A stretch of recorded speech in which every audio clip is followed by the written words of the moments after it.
तिथे पॅन्ट्री देतोय.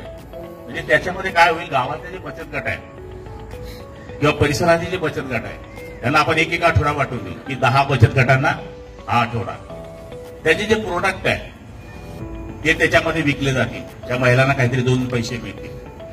आमचा हा कन्सेप्ट या मतदारसंघामध्ये जिल्ह्यात आपण करतोय, धरणगावला पण आपण करतोय. त्याच्यामध्ये नगरपालिकेला उत्पन्न मिळेल, दुकानाचं भाडं त्याच्यामधून मिळेल, म्हणजे नगरपालिकेला काहीतरी उत्पन्न मिळेल आणि महिलांना रोजगार मिळण्याचा या ठिकाणी प्रयत्न होईल. तर ते पण सुद्धा 2 कोटी रुपयाचं काम आपण मंजूर केलंय.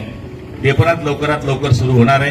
पुढच्या काळातही भरपूर कामं आपल्याला करायची आहे. जसं गावकरी मला सूचना देतील, जशी तुम्ही मला सूचना कराल तशा पद्धतीने मी काम करण्याचा प्रयत्न करेल.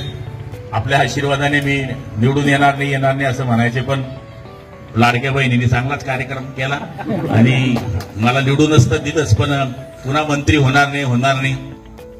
आणि मागच्या वेळेस 4.25 आमदाराच्या मागे एक मंत्री होता, आता 7.25 आमदाराच्या मागे एक मंत्री. कॉम्पिटिशन होती ना संख्या वाढल्यामुळे. मी जुना होतो म्हणतो मला करता की नाही करता माहित नाही, पण झालो तर तेच खातं मिळालं. मग पालकमंत्री होईल की नाही होईल.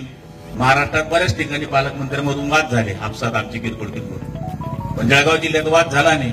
मला विचारलं की बाबा गिरीश भाऊ पालकमंत्री झाले तर तुम्हाला काय वाटतं, चांगलं वाटतं. सावकारी बी झाले तर मग चालतं. त्यांना विचारलं तर ते सांगायचे गुलाबराव पाटील झाला तरी चालतं.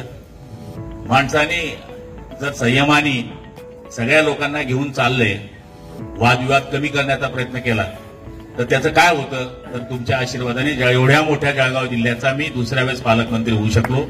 ते फक्त संयमाने आणि आपल्या सगळ्यांचं असलेलं प्रेम, लोकप्रतिनिधीचं असलेलं प्रेम, त्याच्यामुळे मी हे काम करू शकतोय. त्यामुळे नशिराबाद वासियांचे जे उपकार आहे ते फेडण्याचा छोटा मोठा प्रयत्न मी निश्चितपणाने करतोय.